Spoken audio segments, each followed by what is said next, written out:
Weird and unexplained occurrences are a big part of the stories we see in film and television. But what about when they happen in medicine? Welcome to ReachMD Book Club. I'm your host, Dr. John Russell. We'll be exploring this topic with Dr. Robert Bobrow, author of The Witch in the Waiting Room. Robert, welcome to the show. Hello. Thank you. So how did you get interested in this topic in the first place? A little bit of curiosity over the years caused me to notice an occasional article on some unusual phenomenon when it was published in respectable journals like Journal of the American Medical Association or British Medical Journal. For instance, in JAMA, there was an article back in the 1980s about a woman with very well-documented lupus who doctors here really were having a hard time with. She went back to her native Philippines for a few weeks, had a witch doctor remove a curse, came back to the States, and her lupus was gone, and this was also well-documented. It was a one-page thing in JAMA. No explanation, just is what I saw. I'm reputably reporting it. But I would clip that out and save it. In the British Medical Journal, for instance, there was, again, a well-documented story written by a physician about a woman who heard voices in her head telling her not only that she had a brain tumor, but that she needed a CAT scan, and supplied the address of the facility where she should go for the CAT scan. And needless to say, they turned out to be quite right about everything. So I clipped that article out. And over the years, I found a number of others, so that when I was required to give a grand round lecture to my family medicine department, because I'm at an academic institution and this is a tradition, I thought it would be more fun to take all these articles and string them into a lecture than it would be to, say, talk about heart failure.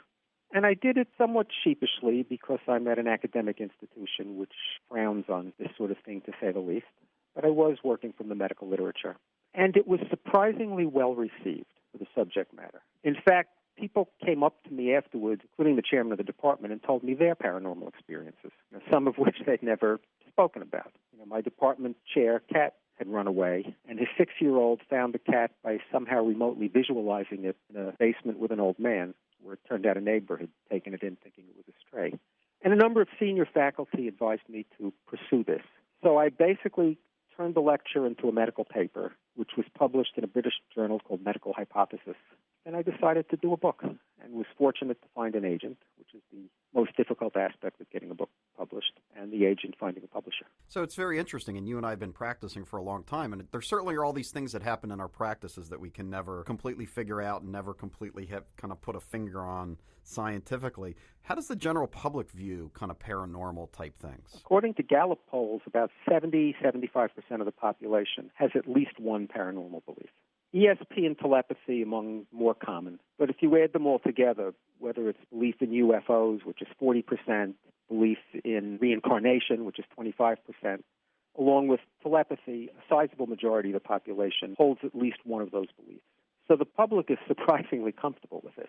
So we talked about witches in the title, and maybe starting out about the information from Salem, and what do people think potentially happened up in Salem? I tried in doing the book to look at all angles.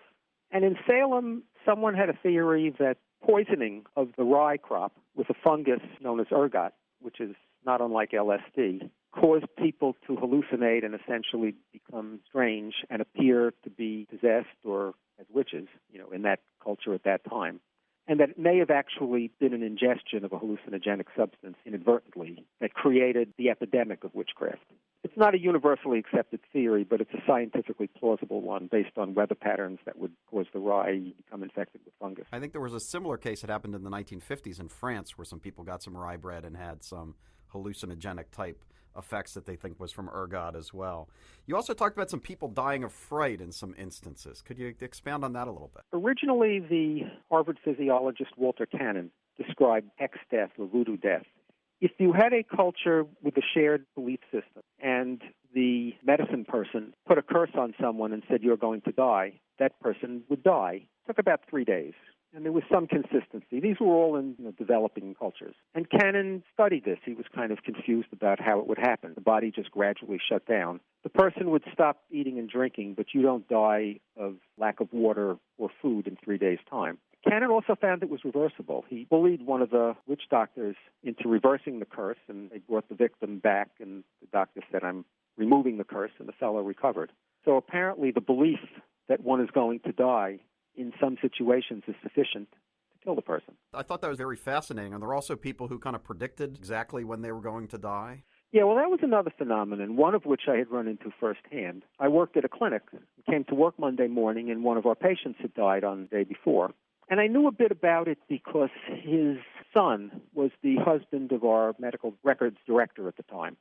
So this was someone we not only knew as a patient, but one of our coworkers was part of the family. He was about 80. He had a heart condition, but his health was basically good and stable.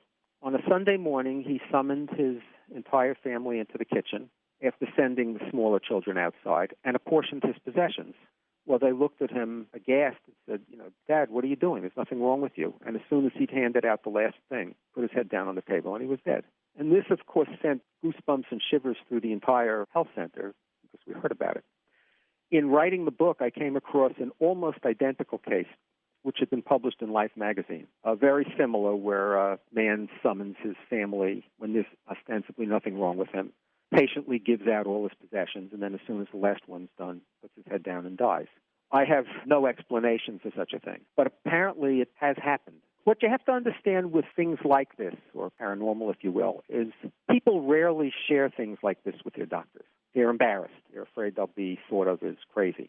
We had a situation with alternative medicine a couple of decades ago where patients were doing it but were not sharing it with their doctors. And it wasn't until a study showed that something like 40% of our patients were using alternative medicine and not telling us about it that conventional medicine became interested in it. Many of our patients have paranormal experiences that actually affect their ability to receive health care. I mentioned a few in the book.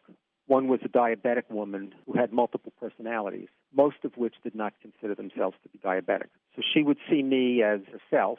I would raise her insulin. Then she'd go home and become someone else who didn't need the insulin. And all I knew was that her blood sugar was constantly out of control. And it was years before she told me this, until she felt comfortable enough with me. Another thing I'll mention on the same subject of people concealing certain experiences for fear, and my feeling is doctors should know that patients experience these things, whether they believe them to be real or not. It doesn't matter. If you're trying to take care of a patient, you need to know why the patient feels the way they do. After the book was published, I did a radio call-in show. There's a chapter on near-death experiences in the book where someone who has a cardiac arrest, say, or almost dies, suddenly sees a bright light in another world and has clarity of thought. They're pretty typical, and they've been described throughout history. But there's certain things that are known about them because they've been studied. Studies at 3 different hospitals on cardiac arrest survivors found that about 10% of people would describe near-death experiences. Why 10%? No one knows. But it was fairly consistent. And these were people who were psychiatrically normal. So I get a call in from a woman who tells me about the time her husband tried to strangle her and almost succeeded in strangling her to death, but not quite. And she described a very typical garden variety near-death experience. And I told her this. I said, well, that's a typical near-death experience, and 10% of the population seems to be capable of having them, and they don't mean that there's anything wrong with you. It's just something that happens. And she was immensely relieved. She thought she had had a psychotic experience. I'm a doctor. I'm therapeutic in this instance. I've actually given this woman a great sense of relief. About 15 or 20 minutes later, a second woman called in, said she had never called a radio show before and had no intention of doing so. But after she heard me speak to this first woman, she got the courage to call. And she likewise described a very typical near-death experience. And I told her this is actually a variation of normal. She, too, was immensely relieved. So physicians, regardless of whether they think the patient really saw another world, should know about these things, that they do sometimes occur and that it doesn't mean the patient's abnormal. And patients should be more comfortable bringing them up. You're listening to ReachMD Book Club. I'm your host, Dr. John Russell, and we're speaking with Dr. Robert Bobrow about his book, The Witch in the Waiting Room. Doctor, our patients take lots of solace from prayer, and you write some interesting things in your book about kind of intercessory prayer. I do, because it's a fascinating subject. The problem is, while many of the individual prayer studies show a positive effect, they sometimes contradict one another and are not terribly consistent and are not terribly reproducible. So you can cite individual studies that show for some specific thing prayer was helpful, but it's hard to get a second study to confirm it It's hard to get consistency among studies, so I really came to no conclusions about prayer, although I described in detail some of the more prominent studies. So some of the things that I think, you talked about once upon a time being viewed as alternative medicine, which now are a little bit more mainstream. Can you talk a little about hypnosis? I think there were some interesting things, especially about the folks who ended up speaking different languages under hypnosis. Acupuncture is the prime example of something that was voodoo and became mainstream, but before we speak about that, we'll talk about hypnosis. Hypnosis is fascinating to me because it appears to be an altered state of consciousness that some people are capable of achieving and some people are not. That can't be defined physiologically. There's no test, scan, electroencephalogram that shows someone to be hypnotized, yet it appears to be a real phenomenon. I cited one example of a dentist who needed a cholecystectomy, gallbladder removal, back in the day when they made an 8-inch incision over your right upper quadrant. And he was an amateur hypnotist, and he decided to hypnotize himself for anesthesia. And the hardest part was getting the hospital to agree. Months went by, and he finally did. So he self-hypnotized himself, and while they sliced him open, he was conscious, comfortable, had no problems. Hypnosis has actually been used for anesthesia and still is, particularly in England, for a variety of things. How someone can hypnotize themselves and not feel their abdomen being cut open is beyond me, but it's happened, and I don't think we need to pretend that it hasn't happened. As for people speaking a foreign language, this was an accidental thing. No one was looking for this. Originally, a man hypnotized his wife, I think to try to relieve her back pain, and found her speaking German, which neither of them knew. And there have been a handful of cases. In the book, I mentioned 2 that happened under hypnosis and 1 that happened spontaneously. And there's no explanation for it other than it's some kind of rare, naturally occurring phenomenon that doctors, again, might wish to know about, regardless of what it means. Now, the logical extension of that is what would appear to be past lives. Under hypnosis, the people speaking foreign languages also believed that they were somebody else who lived in a previous time in a different country where that was the native language. But there are also children who, starting about age 3 when language is developed, claim that they're somebody else. And most of the research was done by a psychiatrist named Ian Stevenson at the University of Virginia, who died not that long ago. He's collected about 2,500 cases. Often they can actually verify the existence of such a person and the accuracy. But I don't want to get into this because it's not something you're capable of believing. You're just not going to believe it. And even Stevenson doesn't pronounce it reincarnation. He calls it cases of the reincarnation type. The importance as a physician, I didn't even realize when I wrote the book. Afterwards, I did speaking at a couple of community centers and libraries. Twice after I spoke, these were relatively small groups of people. A woman approached me and said when her son was 3, he claimed to be such and such a person who had died in such and such a war and provided her with the number on his dog tag.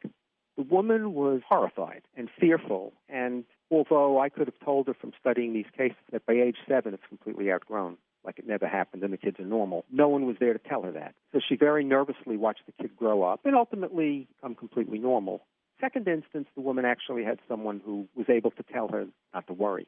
But if nothing else, physicians knew that this occasionally happens, and believe me, their patients are not going to tell them about it. They could be reassuring, if nothing else. So since you started getting involved in this exploration of studies of all these phenomenon, how have your personal views changed on this issue? I'm not aware that they have. One thing in the book, kind of at the end of every chapter, I say, well, we don't understand this now, but someday we will. Just like 200 years ago, television would have been completely incomprehensible or paranormal, if you will. Then it became completely normal. Even in my professional lifetime, there are a number of things. In genetics, it was always believed that acquired traits could not be inherited. The genetic material stayed the same. Well, it turns out it doesn't stay the same. There's something called epigenetics where genes can be activated or deactivated, and we don't use something like 98% of our DNA. So you've got a lot of potential for change. Anyway, these were paradigm shifts. So first I kind of think, well, there'll be another paradigm shift and suddenly this will all make sense. On the other hand, there are some things in science that can't be understood, and you know the reason why. The prime example is the uncertainty principle in physics, which says that you can't know both the position and the speed of an electron precisely. You can kind of narrow it down, but you cannot exactly know the position and speed because the act of measuring it changes it. I started wondering maybe some of this is not going to be explainable because the act of trying to observe it has some effect on it. Because with the paranormal, some people can observe it rather easily. Many people can't. You can't reproduce paranormal results. You can't demonstrate them. It's just something that some segment of the population can see and other segments can't. So I'm not sure everything will be scientifically explainable, but I would hope that we would get it down to an understanding of why we can't understand it. When I wrote the book, I thought, we'll all just understand this someday. But, maybe not. Other than that, my curiosity stays the same. I don't have paranormal experiences, so I'm kind of writing as an observer. They're clearly real to people who have them, to non-psychotic people who would not qualify for psychosis by any psychiatrist's definition. They're very real to these people, but they're not reproducible if you want to show them to the world, so to speak. Well, Robert, thank you so much for being on the program. It's a great read, and we only touched on a small percentage of all the different kind of stories and studies that you looked at. So thank you so much. The book is The Witch in the Waiting Room. This is Robert Bobrow, and thank you so much for being on the show. Thank you very much, Dr. Russell. This is Dr. John Russell. If you missed any part of this discussion, please visit reachmd.com/book club to download this podcast and others in this series. Thanks for listening.